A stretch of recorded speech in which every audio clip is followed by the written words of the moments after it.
बहुत important topic start करेंगे, over subscription. ये थोड़ा सा डिफ़िकल्ट टॉपिक भी है, लेकिन अगर आप प्रैक्टिस करोगे, अच्छे से समझोगे, तो ये आपको आसान लगेगा। तो इसमें सिर्फ हाथ टिकाने वाली बात है, क्योंकि स्टेप सेम होते हैं और जितना उसको बार बार क्वेश्चंस को प्रैक्टिस करोगे उतना ही आपको फिर ये इजी लगना शुरू हो जाएगा। तो हमारा जब भी पब्लिक कंपनी शेयर्स इशू करती है पब्लिक को, तो हमारे पास 3 केसेस आते हैं। फर्स्ट केस है जब फुली सब्सक्राइब्ड है।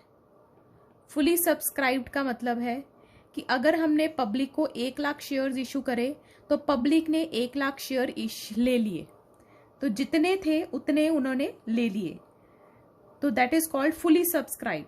तो जितने पब्लिक ने इशू करे शेयर्स उतने सब्सक्राइब हो गए।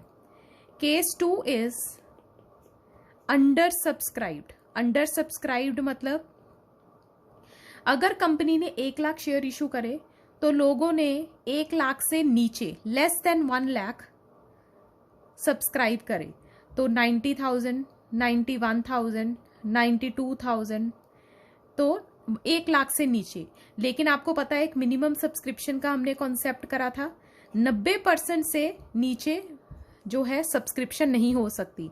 अगर 90% से सब्सक्रिप्शन नीचे है तो कंपनी को विद इन 15 डेज पैसे वापस करने हैं जो उन्होंने एप्लीकेशन मनी के लिए हैं। तो अंडर सब्सक्रिप्शन हो सकती है लेकिन 90% से नीचे नहीं। तो ये एज पर सेबी बहुत इंपॉर्टेंट पॉइंट था फॉर MCQ। तो जब भी अंडर सब्सक्रिप्शन है तो हम क्या करते थे, सारा का सारा क्वेश्चन, अगर 90,000 शेयर है तो 90,000 से सॉल्व करते थे, 92,000 शेयर्स हैं तो 92,000 से तो जितने लोगों ने सब्सक्राइब करे उससे आप सारा क्वेश्चन सॉल्व करते थे। And now case 3। ये दोनों केसेस जो है इजी हैं, तो हमने ये केसेस करे और हमें पता भी नहीं चला। लेकिन प्रॉब्लम किस में आती है, ओवर सब्सक्रिप्शन। ओवर सब्सक्रिप्शन क्या होता है, आपने 1 लाख शेयर्स पब्लिक को दिए और आपके शेयर्स इतने फेमस हैं कि 1,20,000 लोगों ने उसको सब्सक्राइब करा, तो 20,000 एक्स्ट्रा एप्लीकेशंस आपके पास आई। तो अगर एप्लीकेशंस आएंगी तो साथ में एप्लीकेशन मनी भी एक्स्ट्रा आएगी, ठीक है। तो इसके ऊपर मैं आपको एक स्टोरी सुनाती हूँ so that you can grasp this concept. जैसे एक स्कूल है, वो स्कूल बहुत फेमस है और उसमें बहुत बच्चे एडमिशन लेना चाहते हैं। स्कूल ने फॉर्म्स निकाले और उस फॉर्म्स का प्राइस 5,000 रुपीज़ रखा और बोला कि कोई पक्का नहीं है कि आपका जो है एडमिशन हो जाएगी, लेकिन आपको पहले ये पैसे जमा कराने पड़ेंगे। तो मिस्टर X है, मिस्टर Y है, मिस्टर Z है, इसके 3 बच्चे हैं, इसके 4 बच्चे हैं, इसके 2 बच्चे हैं। तो इन्होंने अपने अपने हिसाब से 5-5 हज़ार रुपया भेज दिया। तो कंपनी जो स्कूल है, इनके पास टोटल सीट्स 1 लाख सीट्स हैं। इससे ज़्यादा जितनी सीट्स है उससे ज़्यादा तो वो रख नहीं सकते, चाहे जिसके जितने मर्जी पैसे आ गए हों, ठीक है। तो इसने 15,000 दे दिया, इसने अपने 4 बच्चों के 20,000 भर दिया और इसने 10,000 भर दिया। अब जब फॉर्म्स आए, स्कूल को फॉर्म्स आए, तो वो 1,20,000 बच्चों के फॉर्म्स आए, लेकिन स्कूल के पास तो सिर्फ 10,000 की 1 लाख की सीट्स हैं। तो ये जो 20,000 एक्स्ट्रा है, अब उनको क्या करना पड़ेगा, एक्स्ट्रा को या तो रिफंड करना पड़ेगा, जो पैसे एक्स्ट्रा आए हैं 20,000 के ऊपर, क्योंकि ये जो फॉर्म की मनी है ये तो सबने दी होगी। अब अपने ऐसे तो कर नहीं सकते कि पैसे अपने पास रख लो और कहो कि जाओ घर, नहीं। तो जिनके पैसे, जिनको आपने एडमिशन्स नहीं दी, उनके पैसे वापस करने पड़ेंगे। तो दूसरा ऑल्टरनेटिव स्कूल के पास क्या होता है, कुछ को रख लो, कुछ को कैंसिल कर दो। अब जैसे इसके 3 बच्चे थे, तो स्कूल कहता जिन्होंने 3 बच्चों का एडमिशन लिया है उनके बस 2 बच्चों को एडमिशन दो, और जिन्होंने 4 बच्चों का दिया है उनके भी 2 बच्चों को रखो, और जिनके 2 हैं उनको 2 ही दे दो। तो ऐसे सबको रिजेक्ट नहीं करा, एटलीस्ट मिस्टर एक्स के 2 बच्चे आ गए, मिस्टर वाई के भी 2 बच्चे एडमिट हो गए एंड मिस्टर जेड के भी 2 बच्चे एडमिट हो गए। अब स्कूल वाले क्या कहते हैं मिस्टर एक्स को कि आपके जो एक्स्ट्रा, यहाँ पे एक्स्ट्रा कितने पैसे आए हैं, 5,000 रुपया, क्योंकि एक बच्चा कैंसिल हुआ है उनका, ठीक है, एक बच्चे की एडमिशन नहीं हुई। तो ये जो एक्स्ट्रा 5,000 है उसकी 2 ऑप्शंस दी जाती हैं। वो कहते हैं या तो हम आपको 5,000 रिफंड कर देते हैं आज के आज अगर आप चाहो, या फिर अभी हमने आपके जो बाकी के 2 बच्चे हैं उनकी एडमिशन करी है, आपने उनका भी तो आगे नेक्स्ट एडमिशन फीस या फिर उनकी ट्यूशन फीस वो देनी है, तो हम उसमें एडजस्ट कर लेंगे, तो रिफंड करने की बजाय। तो 2 केसेस उनके पास है। ऐसे ही मिस्टर वाई है।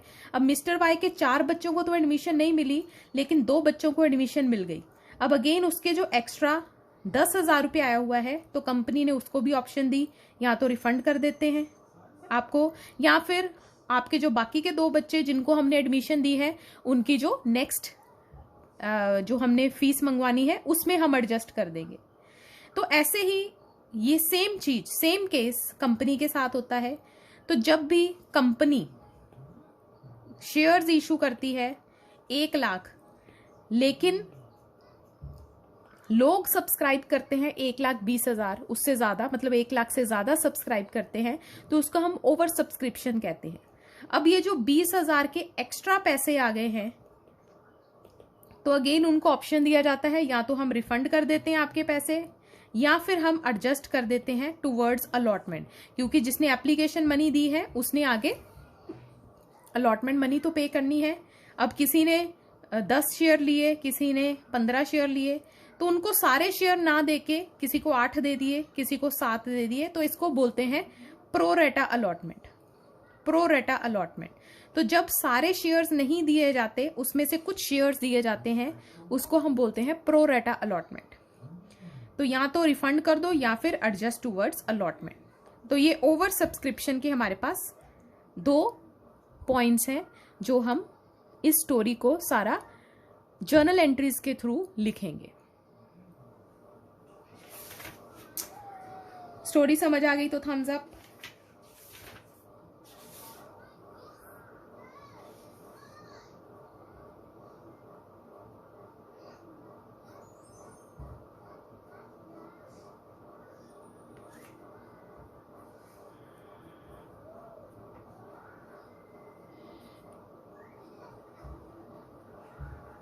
ओके दमन, आपको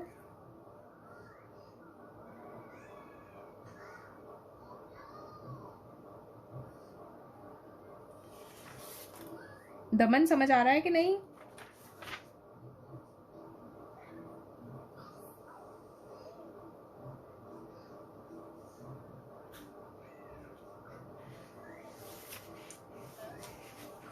हाँ जी,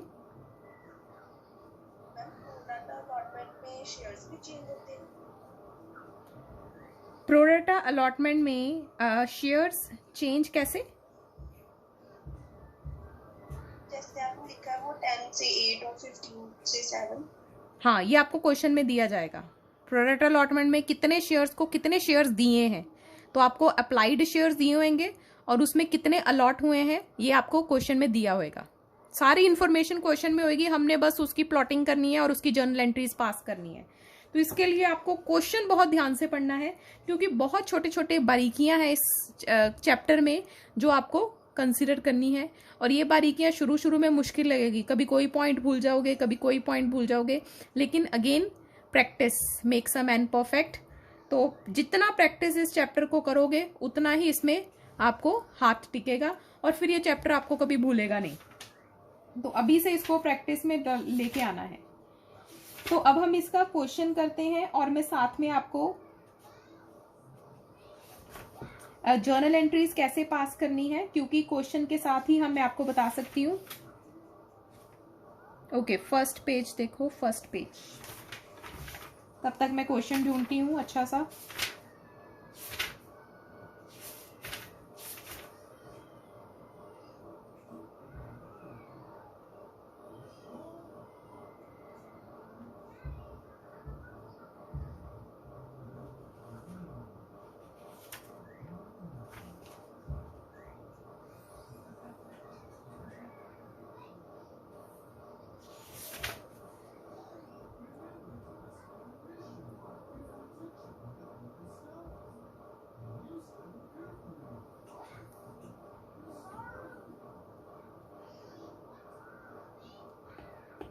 ओके, नेक्स्ट देखो इलस्ट्रेशन 15। तो अभी हम ओवर सब्सक्रिप्शन का केस कर रहे हैं, ठीक है, प्लस ऑल अमाउंट्स रिसीव्ड। अभी मैं कॉलिन एरियर को कंसीडर नहीं कर रही, अभी हम सिर्फ पहले टेबल बनाना सीखेंगे, स्टार्टिंग एंट्रीज पास करना सीखेंगे, सिंपल एंट्रीज पास करना सीखेंगे विद ओवर सब्सक्रिप्शन। तो ऑल अमाउंट्स आर रिसीव्ड, तो मैं अभी इन केस को लेके चल रही हूँ। ओवर सब्सक्रिप्शन का केस है लेकिन सारे पैसे आ गए, कोई कॉलिन एरियर नहीं है। तो इलस्ट्रेशन 15 पेज 9.34, क्वेश्चन को ध्यान से पढ़ते हैं। Kirloskar limited issued 20,000 shares of ₹10 each payable. तो जब भी आपको दिया होता है 20,000 शेयर्स, उसको हम पहले ही लिख लेते हैं। एप्लीकेशन पे है 4 रुपया, अलॉटमेंट पे है 3 रुपया, and first and final call, तो एक ही कॉल है, फर्स्ट एंड फाइनल कॉल है 3 रुपया। आगे कहता है applications were received for 25,000 shares. तो हम कंपनी के पास कितने शेयर्स हैं? 20,000, लेकिन लोगों ने सब्सक्राइब करे 25,000, तो ओवर सब्सक्रिप्शन का केस आ गया। आगे लिखा है the company decided to allot 20,000 shares on pro rata basis and surplus application money was adjusted towards allotment. तो अब उन्होंने बताया है हमें, कहता है ये जो एक्स्ट्रा 5,000 जो रुपए 5,000 शेयर्स के ऊपर आपके पास जो एप्लीकेशन मनी आई है, उसको हमने क्या करना है? एडजस्ट करना है टूवर्ड्स अलॉटमेंट। तो क्लियरली उन्होंने क्वेश्चन में बताया है कि हमें अलॉटमेंट की तरफ एडजस्ट करना है। तो ये प्रोरेटा का केस है, क्योंकि उन्होंने कहा है जितने शेयर्स हैं प्रोरेटा बेसिस पर दे दो, मतलब जो है दे दो लोगों को, हमारे पास शेयर जो है, ठीक है। तो इसके लिए सबसे पहले आपको एनालिटिकल टेबल बनाना है। एनालिटिकल टेबल, ये टेबल वैसे कोई कोई बनवाता है, लेकिन it is better to make this table, क्योंकि इससे कभी आपको कंफ्यूजन नहीं होएगी। अगर आप ओरली करोगे तो उससे आपका कुछ ना कुछ गलती होने के चांसेस हमेशा रहेंगे, टेबल से कभी भी गलती नहीं होएगी। तो यहां पर आपका जो टेबल है, इसमें फर्स्ट कॉलम जो है वो बनेगा number of shares applied, number of shares applied. Second column is number of shares allotted. तो इसके साथ साथ ये जो नीचे टोटल का कॉलम है, ये नीचे टोटल है, तो जो 25,000 जितने ओवर सब्सक्राइब्ड हैं वो मैं पहले कॉलम में डाल दूंगी, और जितने कंपनी के पास शेयर्स हैं वो सेकंड कॉलम में, टोटल में। अभी मैंने बीच वाली फिलिंग नहीं करी है, अभी सिर्फ मैं ऊपर एंड नीचे वाला कॉलम फिल कर रही हूँ। Number of shares applied, number of shares allotted. Then ये आपका फर्स्ट कॉलम है, ये आपका सेकंड कॉलम है। थर्ड कॉलम में आप डालोगे application money received, application money received, and fourth column is application money utilized.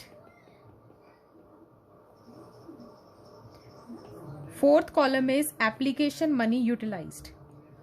Next column is excess. ठीक है, इसमें हम excess निकालेंगे फिफ्थ कॉलम में,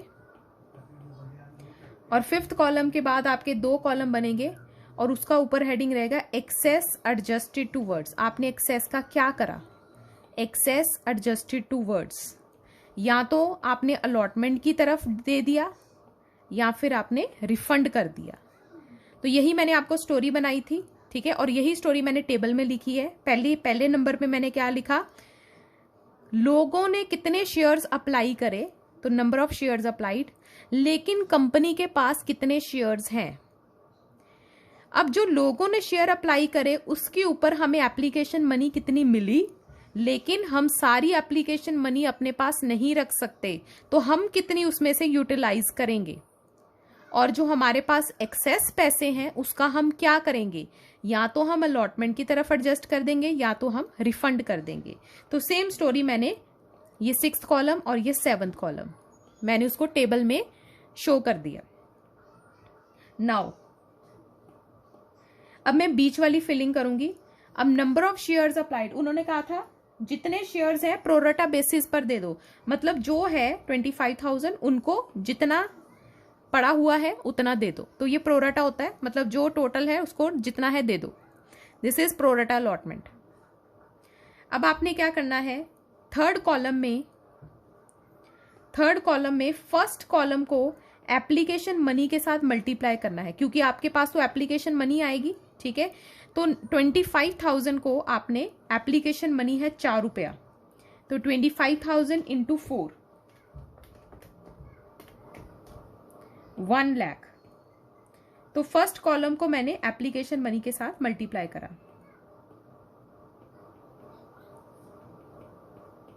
अब लेकिन मैं अपने पास कितने रख सकती हूं, 20,000 शेयर के ऊपर। तो 20,000 इंटू, तो सेकेंड कॉलम को अब मैं एप्लीकेशन मनी से फिर से मल्टीप्लाई करूंगी, second column into application money. लेकिन मैं तो अपने पास 20,000 पर ही पैसे रख सकती हूँ, तो 20,000 इंटू 4, 80,000। अब मेरे पास एक्सेस कितनी मनी आई हुई है, एक्सेस मनी इज 20,000, और इस 20,000 का मैं क्या करूंगी, अब उन्होंने मुझे बताया है कि surplus of application money was adjusted for allotment money, तो कहता है अलॉटमेंट मनी की तरफ डालो इसको। तो 20,000 को मैं यहाँ पे डाल दूंगी। लेकिन यहाँ पर एक आपको छोटा सा और स्टेप करना है, यहाँ पे आपको एक पॉकेट चेक करनी है, पॉकेट। और पॉकेट कैसे चेक करोगे, ये जो 20,000 इस कैटेगरी के शेयर्स हैं, 20,000, इसको अलॉटमेंट मनी से मल्टीप्लाई करके, क्योंकि इस कॉलम में बस इतना ही एडजस्ट हो सकता है, इससे ज्यादा नहीं। तो ये इसकी पॉकेट है, लिमिट है, दिस इज लिमिट। तो लिमिट आपने जरूर चेक करनी है, क्योंकि हो सकता है कि अलॉटमेंट में पैसे उतने नहीं आने जितने एक्सेस आ गया है। तो यहां पर आप हमेशा ये जो सेकंड नंबर पर है 20,000 शेयर, उसको आप अलॉटमेंट मनी से मल्टीप्लाई करोगे। स्टेप्स को बहुत अच्छे से आपने लिखना है, जैसे मैं लिखवा रही हूं, क्योंकि थोड़ी देर बाद भूल जाएगा कि मैंने क्या कराया है, ठीक है। तो 20,000 को आपने अलॉटमेंट मनी से मल्टीप्लाई करके उसकी लिमिट चेक करनी है, क्योंकि इस लिमिट के ऊपर आप एडजस्ट नहीं कर पाओगे। एंड देन लास्ट, अब बैंक रिफंड में तो कुछ गया ही नहीं, ठीक है, रिफंड तो कुछ हुआ ही नहीं। अब मैं इसका नीचे टोटल कर देती हूँ, 1 लाख, 80,000, 20,000, 20,000 एंड नील। तो ये मेरा टोटल बन गया।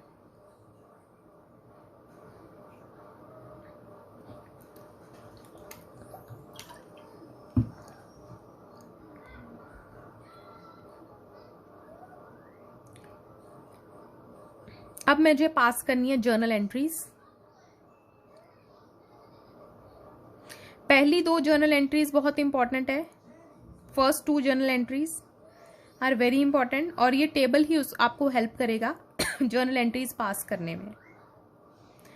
तो मेरी पहली जर्नल एंट्री देखो, bank account debit to equity share application, bank account debit to equity share application. तो इसमें मैं डालूंगी अपना third column, application money received. Allotment वाला एक और बार बता दो मैम, ओके। अलॉटमेंट वाला कौन सा, पॉकेट चेक करने वाला,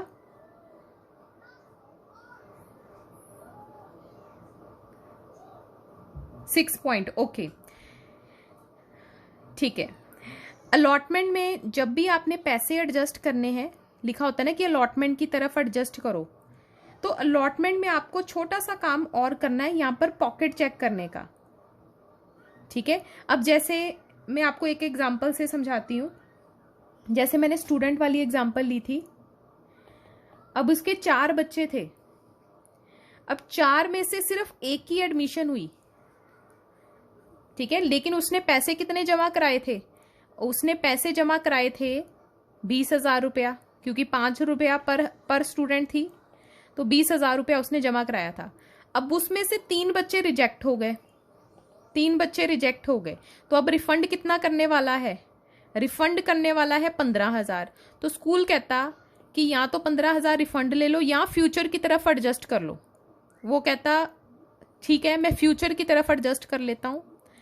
अब फ्यूचर में जब उसकी ट्यूशन फीस की बारी आई, उसकी क्वार्टरली ट्यूशन फीस 10,000 रुपया थी। अब यहाँ पे रिफंड कितने का है? 15,000, लेकिन मेरी ट्यूशन फीस तो सिर्फ 10,000 है। तो मैं जितना मेरी लिमिट है, मेरी नेक्स्ट फीस है, मैं उतने तक ही उसको एडजस्ट कर सकती हूँ। ठीक है, तो ये 5,000 मैं अब अलॉटमेंट की तरफ एडजस्ट नहीं कर पाऊंगी, उसको मुझे रिफंड करना पड़ेगा। तो इसीलिए यहां पर भी मुझे पॉकेट चेक करनी है कि अलॉटमेंट पर मैं एडजस्ट कर कितना सकती हूं। ठीक है, तो उसके लिए आपको क्या करना है, ये जो सेकेंड कॉलम में शेयर दिए हुए हैं उसको अलॉटमेंट मनी से मल्टीप्लाई करना है, अलॉटमेंट मनी से। तो अलॉटमेंट मनी आपकी 3 रुपया है, 20,000 इंटू 3, तो ये आपका आ जाएगा 60,000। तो मैं यहां पर सिर्फ 60,000 तक ही एडजस्ट कर सकती हूँ, इससे ज्यादा नहीं। अब क्योंकि 60,000 के बीच बीच में है तो इसलिए मेरा ठीक है, एडजस्टमेंट हो गई पूरी। ठीक है, तो 60,000 की लिमिट है, तो मैं इससे ज्यादा एडजस्ट नहीं कर पाऊंगी। तो आपने हमेशा सेकेंड कॉलम को अलॉटमेंट मनी से मल्टीप्लाई करके लिमिट चेक करनी है, पॉकेट चेक करनी है। ठीक है, अब समझ आ गया?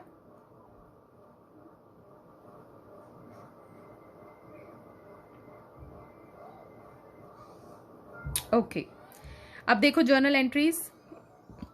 अब यहाँ पे bank to equity share application, तो एप्लीकेशन मनी रिसीव्ड, तो थर्ड कॉलम में मैंने यही लिखा था एप्लीकेशन मनी रिसीव्ड। तो थर्ड कॉलम मेरा यहाँ पे आ जाएगा 1 लाख 1 लाख। अब सेकेंड कॉलम देखो, equity share application to equity share capital. अब मेरे पास थे 1 लाख रुपया, तो ये मेरा थर्ड कॉलम था, इतने पैसे आए, लेकिन मैं सारे पैसे कैपिटल में नहीं डाल सकती। मेरा फोर्थ कॉलम तो 80,000 तक ही मैं कैपिटल में डाल सकती हूँ, यूटिलाइज कर सकती हूँ। और बाकी का मैंने क्या करा, इक्विटी शेयर अलॉटमेंट, अलॉटमेंट की तरफ एडजस्ट कर दिया। तो कौन सा कॉलम? 6th column, 20,000। तो ऐसे टेबल के थ्रू मैं अपनी एंट्रीज को कंप्लीट करूंगी। पहली एंट्री में थर्ड कॉलम, सेकेंड एंट्री में 3 4 6 7, 3 4 6 7। अभी 7th, क्योंकि बैंक मेरा निल है तो इसलिए मैं 7th डाला नहीं है, लेकिन अगर बैंक भी होता तो मैं उसको भी डाल देती। 3 4 6 7।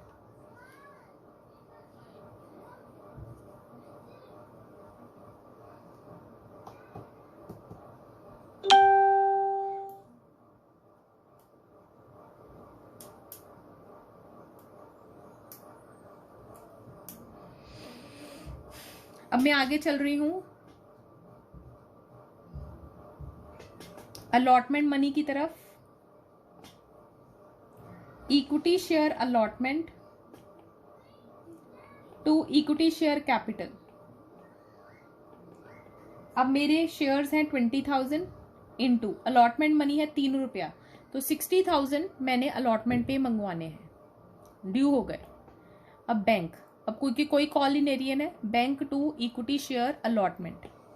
यहां पर अगेन नेक्स्ट आपका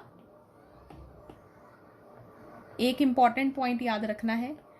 अब 60,000 में से ऑलरेडी 20,000 आ चुके हैं, 60,000 में से ऑलरेडी 20,000 आ चुके हैं अलॉटमेंट मनी के, तो मुझे उसको माइनस कर देना है, क्योंकि अब मुझे वो मंगवाने की जरूरत नहीं है।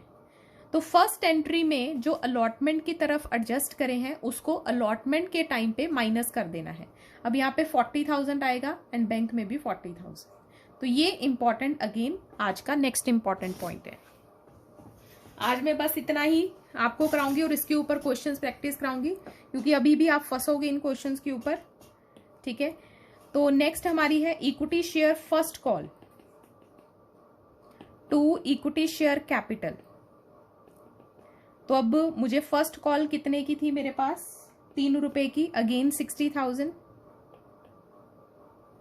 और फिर पैसे इसके भी पूरे आगे, bank to equity share first call, सारे पैसे आगे, तो 60,000 की अगेन एंट्री। तो ये मेरा है journal entries for over subscription, जिसमें कोई कॉलिनेरियर नहीं है।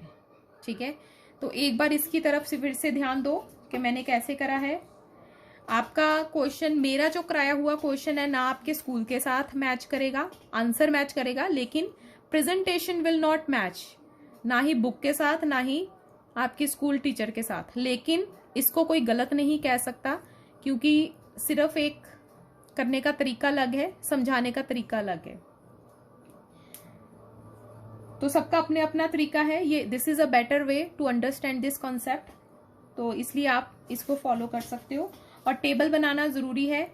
अगर कोई मना करता है टेबल बनाने से तो आप रफ में बना सकते हो अपनी हेल्प के लिए, ठीक है, लेकिन it is better to make a table.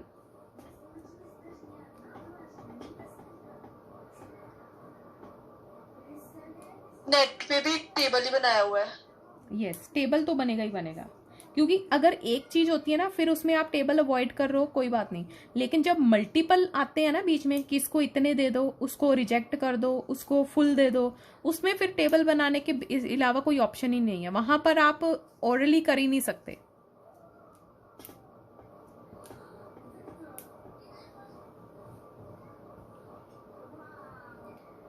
Okay, next slide आपकी।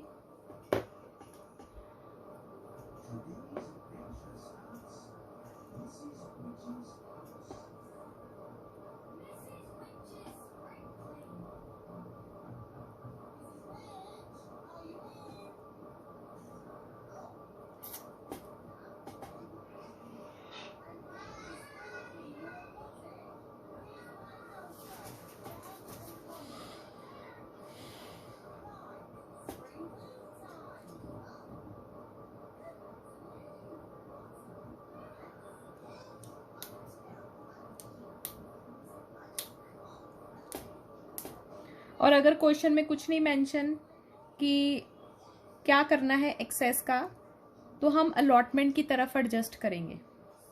अगर क्वेश्चन में नहीं मेंशन कि अलॉटमेंट का क्या करना है एक्सेस का, तो हम उसको अलॉटमेंट की तरफ एडजस्ट कर देंगे। अब हम करते हैं इलस्ट्रेशन 16। एक बार फिर से मैं करूंगी और इसके बाद फिर आप करोगे। Raghav Limited was registered with an authorized capital of 10 lakh divided into 1 lakh shares of 10 each. Company offered 60,000 shares to public. तो कंपनी ने ऑफर करे हैं, तो ये इशूड शेयर कैपिटल है 60,000, on which amount were payable 3 on application, 3 on allotment and balance। तो balance कितना रह गया? टोटल 10 रुपया है, 4 रुपया। Applications were received for 92,000 share. तो सब्सक्राइब्ड शेयर्स हैं, लोगों ने सब्सक्राइब करे 92,000। और उसका क्या हुआ? अब देखो नीचे उन्होंने बताया है। तो अब इस केस में क्योंकि उन्होंने खुद बताया है क्या क्या करना है, तो इस केस में एनालिटिकल टेबल बहुत इंपॉर्टेंट हो गया क्योंकि यहाँ पर मल्टीपल केसेस हैं। तो टेबल मेरा क्या है? First column will be number of shares applied, number of shares applied, number of shares allotted। Question को बहुत धीरे धीरे ध्यान से पढ़ना है क्योंकि छोटे छोटे पॉइंट्स हैं जो आपको पकड़ने होते हैं इस चैप्टर में। तो बहुत आराम से ध्यान से पढ़ना है क्वेश्चन। जो 92,000 शेयर है उसको फर्स्ट कॉलम में डाल देना है और जो इशूड शेयर है उसको सेकंड कॉलम में। बीच वाली फिलिंग हम बाद में करेंगे एज पर क्वेश्चन। पहले मैं ऊपर फिल कर देती हूँ। Application money received, application money utilised, excess. Excess का क्या करना है? या तो हम अलॉटमेंट की तरफ एडजस्ट करेंगे या फिर हम रिफंड कर देंगे। तो एक्सेस एडजस्टेड टूवर्ड्स या अलॉटमेंट या फिर रिफंड। अब हम बीच की फिलिंग करते हैं। तो उन्होंने कहा है एप्लीकेंट्स फॉर 40,000।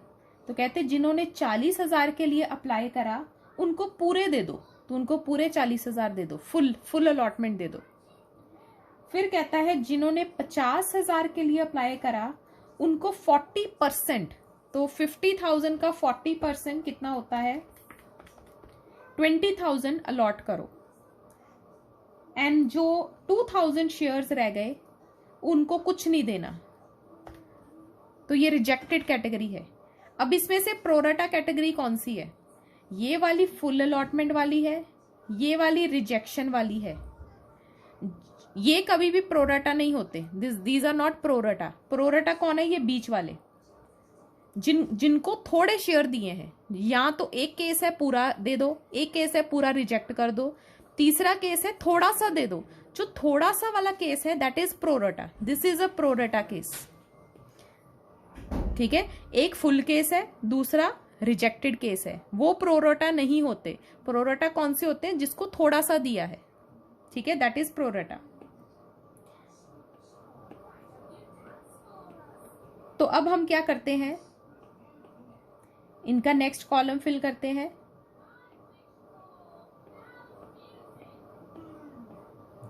तो सबसे पहले थर्ड कॉलम में क्या आएगा? Application money receive. तो फर्स्ट कॉलम को एप्लीकेशन मनी से मल्टीप्लाई करती हूँ, 3 रुपया, तो 1,20,000। अब 50,000 into 3 rupees, 1,50,000। 20,000 into 3 rupees, 6,000। And next is utilised. तो अब सेकेंड कॉलम को एप्लीकेशन मनी से मल्टीप्लाई करो। तो एप्लीकेशन मनी 40,000 इंटू 3, 4 3 12, 1,20,000, 60,000। और यहां पर तो क्योंकि जीरो है तो यहां पर भी नील रहेगा। अब एक्सेस, यहां पे तो कुछ बचा ही नहीं, ठीक है, क्योंकि फुल अलॉटमेंट है। यहां पर बचा है तो 1,50,000 माइनस 60,000, तो 90,000 यहां पे बचे हैं, 90,000। एंड लास्ट में 6,000। जो ये रिजेक्टेड वाले होते हैं इसको सीधा बैंक में डाल दो। रिजेक्टेड वाले सीधा रिफंड करने हैं। जो रिजेक्टेड वाले होते हैं उनको सीधा बैंक में डालना है, वो कभी भी अलॉटमेंट की तरफ नहीं जाते। अलॉटमेंट की तरफ सिर्फ प्रोरेटा वाले जाते हैं, अलॉटमेंट की तरफ सिर्फ प्रोरेटा वाले जाते हैं। अब एक्सेस किसका आया? 90,000 का। अब 90,000 का क्या करना है? हमने पहले अलॉटमेंट की तरफ एडजस्ट करना है, लेकिन उसके लिए मैंने आपको क्या कहा था? पहले पॉकेट चेक करेंगे कि अलॉटमेंट की तरफ हम कितना एडजस्ट कर सकते हैं। तो आपने इसको अलॉटमेंट मनी से मल्टीप्लाई करना है। तो अलॉटमेंट मनी 3 रुपया, तो देखो पॉकेट यहाँ पे 60,000 है, लेकिन हमारा एक्सेस 90,000 है, तो हम 60,000 से ज्यादा यहां पर एडजस्ट नहीं कर पाएंगे। ठीक है, तो इसलिए पॉकेट हमेशा चेक करनी है, क्योंकि हो सकता है कि अलॉटमेंट की तरफ उतने पैसे एडजस्ट हो ना जितने हमारे पास एक्सेस एडजस्ट करने वाले हैं। अब जो बाकी 30,000 रह गए उसको आप क्या करोगे? रिफंड कर दोगे। ठीक है, जिसको थोड़ा सा भी डाउट है प्लीज आस्क।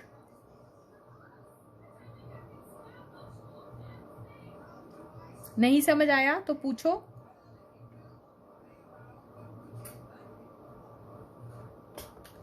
अब मैं इसका टोटल कर रही हूं सारे कॉलम्स का।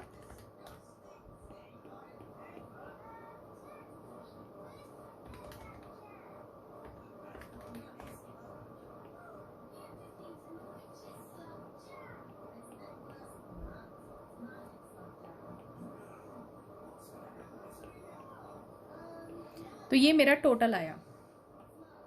This is my first column, second column, third column, fourth column, fifth column, sixth column and seventh column. ठीक है, तो अब मैं जर्नल एंट्रीज पास करूंगी। जर्नल एंट्री में सबसे पहली एंट्री है bank to equity share application. तो इसमें मैं कौन सा कॉलम डालूंगी? इसमें मैं डालूंगी थर्ड कॉलम। तो थर्ड कॉलम मेरा है 276,000। तो मेरे पास पैसे आए हैं 276,000। और फिर उस एप्लीकेशन को मैं कितना रख सकती हूँ, यूटिलाइज कर सकती हूँ 2,76,000 को। तो इक्विटी शेयर कैपिटल मैं बस फोर्थ कॉलम तक ही यूटिलाइज कर सकती हूँ, तो 1,80,000। और एक्सेस का मैंने क्या करा? इक्विटी शेयर अलॉटमेंट की तरफ एडजस्ट कर दिया और बाकी का रिफंड कर दिया। तो ये कौन से कॉलम है मेरे? Allotment and refund, 6th and 7th column. तो मैंने 60,000 अलॉटमेंट की तरफ एंड 36,000 रिफंड कर दिया। तो ये मेरी सिचुएशन है। ठीक है, तो इस टेबल के थ्रू ही मैंने अपनी 2 जर्नल एंट्रीज पास करी हैं। तो इसलिए टेबल का समझदारी से, ध्यान से बनाना बहुत ज़रूरी है, क्योंकि उसके ऊपर आपकी जर्नल एंट्रीज टिकी हुई हैं। अब चलते हैं अलॉटमेंट की तरफ।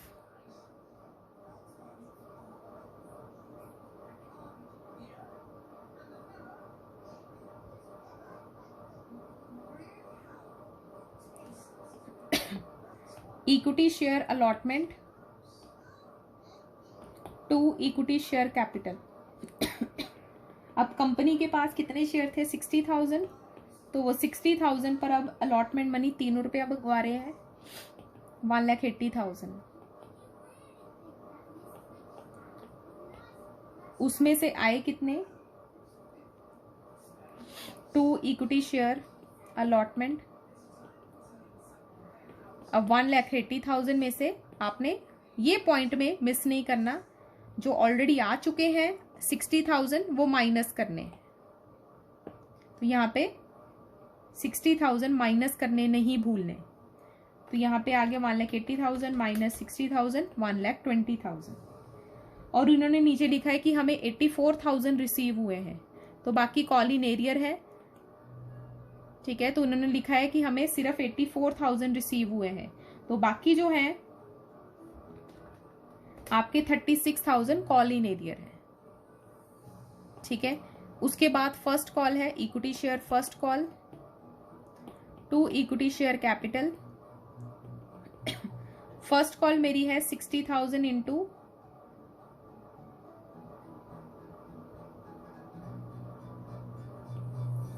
4 रुपया,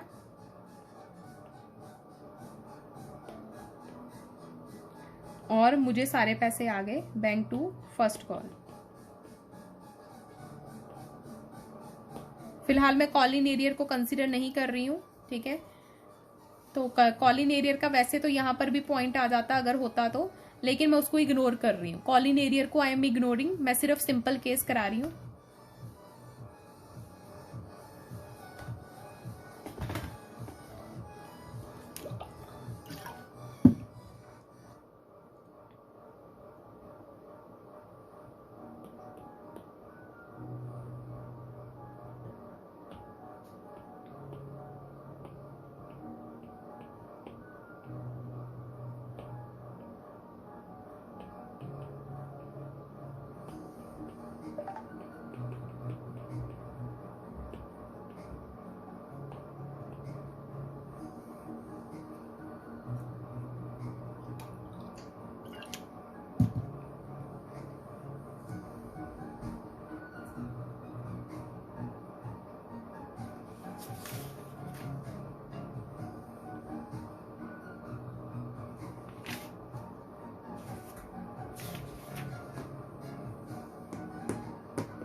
किसी को कोई डाउट है तो पूछो।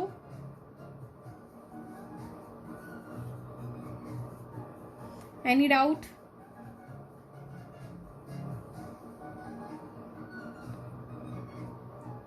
ओके, नहीं डाउट है तो हम अब चलते हैं बैक एक्सरसाइज की तरफ।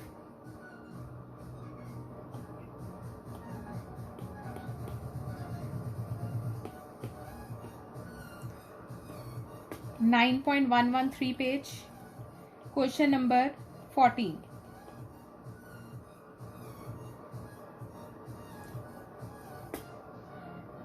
14 रहने दो। क्वेश्चन नंबर आपका 15। Question number 15 start with the question number 15। पहले आपका टेबल बनेगा, देन जर्नल एंट्रीज।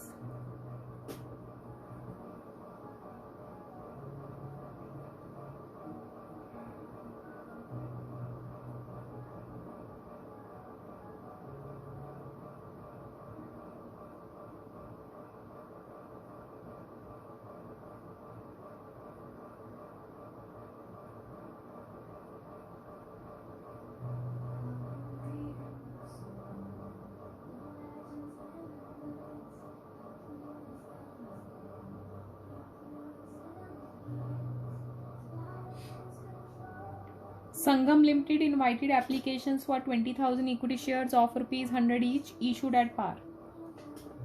तो 20,000 कंपनी के पास शेयर्स हैं। Amount was payable on application, सारे के सारे पैसे एप्लीकेशन मनी है, तो एक ही मनी है, एप्लीकेशन मनी, और कोई कॉल ही नहीं है। 100 रुपये एप्लीकेशन मनी पर ही है। Issue was over subscribed by 5,000, तो 5,000 से एक्सेस एप्लीकेशन मनीज आई हैं, तो इसका मतलब 25,000 के शेयर्स आए हैं। And allotment was made on pro rata basis. अब क्योंकि अब आगे कोई कॉल ही नहीं है, तो हमारा जो एक्सेस है हम उसका क्या करेंगे, रिफंड कर देंगे, क्योंकि आगे कोई कॉल ही नहीं है, सारे के सारे पैसे उसने एप्लीकेशन मनी पर ही मंगवाए हैं, तो एक्सेस को हम रिफंड कर देंगे। तो यहाँ पर आप सीधा ही क्वेश्चन कर सकते हो, क्योंकि यहाँ पर कुछ सोचने वाली बात नहीं है। Bank to equity share application, तो एप्लीकेशन आपके पास 25,000 शेयर पे आई, 100 रुपया।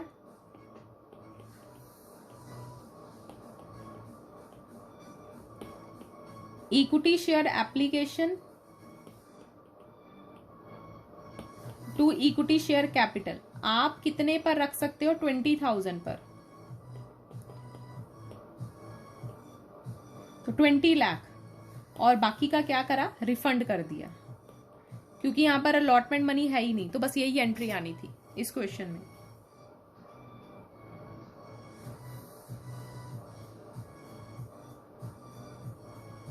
Next 16, do 16 citizen watch. हाँ जी मैम, कैसे पता लगा सारा रिफंड करेंगे? क्योंकि एक ही मनी है, एप्लीकेशन मनी है, और कोई पैसे ही नहीं है, सारे के सारे 100 रुपए इन्होंने एप्लीकेशन पर ही मंगवा लिए, तो अब जो बाकी के आए हैं उसको रिफंड कर दो। मतलब हम उसको अलॉटमेंट में वो नहीं कर सकते ट्रांसफर? नहीं, क्योंकि अलॉटमेंट मनी है ही नहीं है, अलॉटमेंट मनी है ही नहीं, तो हम ट्रांसफर क्या करेंगे।